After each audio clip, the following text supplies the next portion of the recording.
Arro Irmandade, sejam bem-vindos ao canal Apuã, Saberes Ancestrais.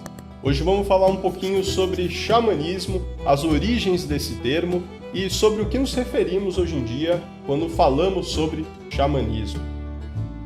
Xamanismo é uma palavra hoje em dia muito em voga. A prática do xamanismo ela entrou de certa forma em moda e a gente pode encontrar diversas pessoas falando pra gente sobre xamanismo. Mas o que, afinal de contas, é essa palavra? Ao que essa palavra se refere? Quais práticas, quais técnicas? Para a gente entender o que nos referimos hoje em dia como xamanismo, é importante primeiro a gente entender as origens desse termo. A palavra xamanismo, ela foi na verdade então cunhada dentro do estudo da antropologia por um grupo de antropólogos que há muito tempo atrás foram até a Sibéria, buscando conhecer um pouquinho mais sobre as práticas espirituais tradicionais dos povos Tungus siberianos. Chegando na Sibéria, eles perceberam que toda essa prática espiritual desses povos girava em torno de uma figura principal, uma figura proeminente, podemos dizer um sacerdote dessa tradição, o qual eles chamavam então de Samã. Samã que seria aquele que é inspirado pelos espíritos. As práticas tradicionais desse xamã incluíam trabalhos de cura, tanto física quanto espiritual, dos membros dessa comunidade, dos membros dessa sociedade. Também se referia a trabalhos espirituais, onde ele se relacionava muito com os espíritos tradicionais que moravam na natureza, que habitavam o próprio meio ambiente daquela região. A prática do Samã acompanhava o ciclo das estações, acompanhava o ciclo da lua. Falava-se sobre as energias, os talentos dos animais e o papel desses animais dentro da espiritualidade, do próprio cotidiano daquele povo. Essas práticas, uma vez que os antropólogos analisaram, eles perceberam que elas se repetiam de uma maneira muito similar, porém com algumas distintas roupagens, elas se repetiam ao longo do globo. Então a gente tinha algumas características similares entre a prática do Samã siberiano e, por exemplo, as práticas do homem de mulher em medicina, do caminho vermelho norte-americano, dos nativos norte-americanos. A gente poderia encontrar similaridades entre as práticas também dos pajés, das diversas tradições brasileiras. Podemos encontrar traços dessa mesma tradição também entre os antigos druidas celtas, na prática do seidr nórdico, nas práticas africanas e afro-brasileiras, como os terreiros de Umbanda, que tanto encontramos aqui pelo nosso Brasil, o candomblé. Podemos encontrar práticas dessa forma também lá para o Oriente, como a gente vai encontrar a tradição tântrica hindu, o shintoísmo japonês e aí por diante. Então a gente pode perceber que os antropólogos vendo esse cenário, através da raiz dessa palavra siberiana, Samã, eles criaram um novo termo, então, xamanismo. Esse é um termo genérico que eles começaram a utilizar para se referir a todas essas tradições que a gente encontra ao redor de todo o globo e que compartilham entre si certas similaridades, certas técnicas e características que as unificam, mas não totalmente. É importante da gente deixar isso bem claro, né? Então, quando nós falamos sobre xamanismo, nós estamos falando sobre uma busca universalista de estudo dessas tradições ancestrais da espiritualidade humana. Tradições essas que são vinculadas à terra, são vinculadas à natureza, ao ciclo das estações, né? A adoração que o xamanismo traz é para a própria natureza, a própria criação. Entendendo isso, agora sobre as origens do termo xamanismo, a gente percebe que esse termo começou a ser muito utilizado dentro das práticas diretamente espirituais, em centros xamânicos que a gente encontra em diversos lugares no Brasil e no mundo, né?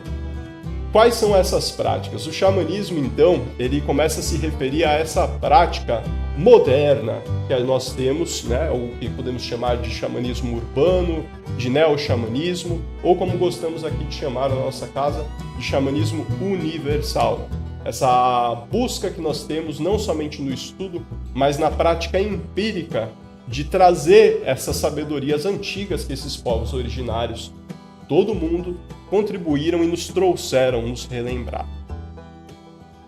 Mas, Richard, o xamanismo, qual que é a conexão então do xamanismo com a prática do nativo, com a prática indígena? por que a prática indígena, a prática africana são tão buscadas e são tão reverenciadas hoje em dia dentro dos centros xamânicos. Isso é muito interessante da gente entender, pessoal. A gente está falando sobre, então, o xamanismo, essas práticas que são ligadas, então, à expansão da consciência, à busca por estados extraordinários de consciência, a relação com os seres da natureza, o conhecimento sobre o fogo e essas jornadas do espírito que a gente empreende através justamente dessa alteração de consciência. Nós temos aqui resquícios arqueológicos, historiográficos, que comprovam a existência dessa prática até 30, 40 mil anos atrás. Então estamos falando sobre uma prática que existe, essa prática com essas similaridades, elas existem pelo menos desde a época das glaciações. Nós estamos falando então aqui sobre os primórdios da evolução humana, tanto como sociedade, como também sobre as primeiras manifestações espirituais, de trabalhos espirituais que os seres humanos podem ter empreendido. Essa prática, ela foi crescendo e ela foi se moldando em diversas culturas com características diferentes. Na Europa, a gente teve uma perseguição muito grande a essas tradições, que são ligadas também ao paganismo europeu, né? Então nós vamos perceber que na Europa, por exemplo, a maior parte das tradições xamânicas que existiam, a bruxaria, o druidismo, o seido, elas foram práticas extintas por conta do excesso da Inquisição, por conta das mortes que ocorreram e dessa perseguição também cultural que envolveu esses povos. Essa prática, então, ela deixou de existir e hoje em dia o que nós teremos muitas vezes o contato com essas práticas são práticas reconstrucionistas, ou seja, são grupos de pessoas que tentam reconstruir essas tradições antigas europeias através dos resquícios historiográficos, dos resquícios arqueológicos que a gente consegue encontrar. Na prática ameríndia e na prática africana, o xamanismo ele não morreu. Ele é uma prática de resistência que persistiu apesar das perseguições que sofreram e hoje em dia ainda sofrem, assim como as práticas africanas. Então nós temos nesses povos que podemos dizer os grandes guardiões da chama do xamanismo, os grandes guardiões dessa sabedoria, que hoje em dia compartilham esses saberes conosco, nos ajudando também a resgatar aspectos da nossa ancestralidade e provavelmente perder. Então, a gente percebe que essas tradições antigas dos povos originários ameríndios, africanos e também, por exemplo, dos povos aborígenes da Austrália, são práticas que seguiram vivas, seguiram fortes. Hoje em dia, quando nós buscamos aprender sobre isso que podemos chamar o xamanismo tradicional, que é essa prática xamânica que é aplicada e vivenciada dentro de um contexto tribal, dentro de um contexto social, muito diferente do que nós que nascemos na cidade vivenciamos, eles são realmente guardiões, eles são professores e devem sim ser muito respeitados, devem sim ser muito honrados nas práticas que hoje em dia nós buscamos trazer para dentro da cidade.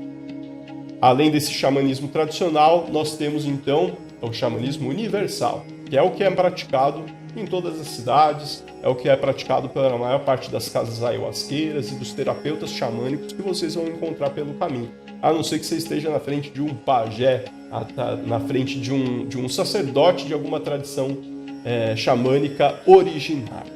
Hoje em dia, na cidade, nós vemos uma busca muito grande, uma requisição muito grande do povo em resgatar essa conexão, tanto com o próprio ser, e isso é possibilitado muitas vezes através das técnicas do xamanismo, de êxtase, essas técnicas estáticas, que vão envolver tanto a batida rítmica dos tambores, como vão envolver também o consumo de plantas de poder em alguns momentos, em algumas tradições, como a ayahuasca, a jurema e diversas outras plantas medicinais.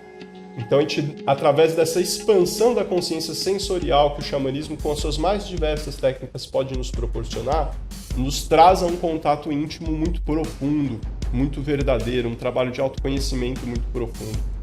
e também a falta que as pessoas na sociedade moderna muitas vezes sentem da reconexão com a própria natureza, morando muitas vezes numa cidade, dentro de caixas, só no concreto, sem poder ter muito contato com o verde, sem poder ter muito contato com os ciclos da natureza, com a fauna e a flora tradicional, que talvez nem exista mais em algumas regiões, né?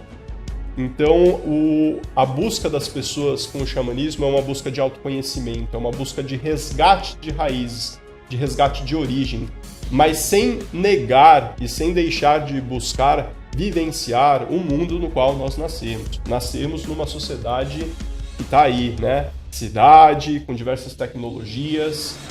Esse avanço ele não necessariamente é maléfico, a gente pode aproveitar esses avanços tecnológicos, esses avanços de estudos para diversas funções. Mas o contato que nós podemos ter também com essa forma mais ancestral de pensar, de sentir, de se relacionar, tanto em família, quanto em trabalho, quanto em sociedade, quanto com a própria natureza, podemos dizer que essa capacidade que o xamanismo ele pode desenvolver na gente é um grande bálsamo que a sociedade hoje em dia está precisando.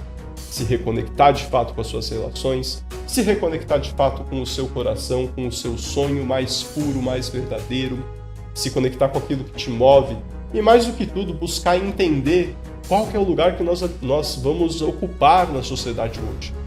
Por que eu nasci? O que eu vim fazer? O xamanismo, como uma prática ancestral, ele valoriza sempre o coletivo. A coletividade ela é muito mais importante do que o individualismo e a individualidade. E o que vemos muitas vezes pessoas hoje em dia se queixando de não estarem se sentindo motivadas para seguirem o caminho que estão seguindo, profissional, amoroso, ou em diversas outras questões, quando a gente percebe que esse caminho que nós seguimos não diz respeito somente a nós, mas diz respeito à sociedade na qual nós vivemos e como, através da minha vida, dos meus talentos, da minha medicina, através do ofertar desse meu dom de cura, como eu posso ajudar a sociedade no meu entorno. E não falando em dons de cura, não estou aqui necessariamente falando sobre espiritualidade, sobre poderes mágicos, não, estou falando sobre a possibilidade que cada um de nós tem de curar o mundo. E isso pode ser encontrado em todas as profissões.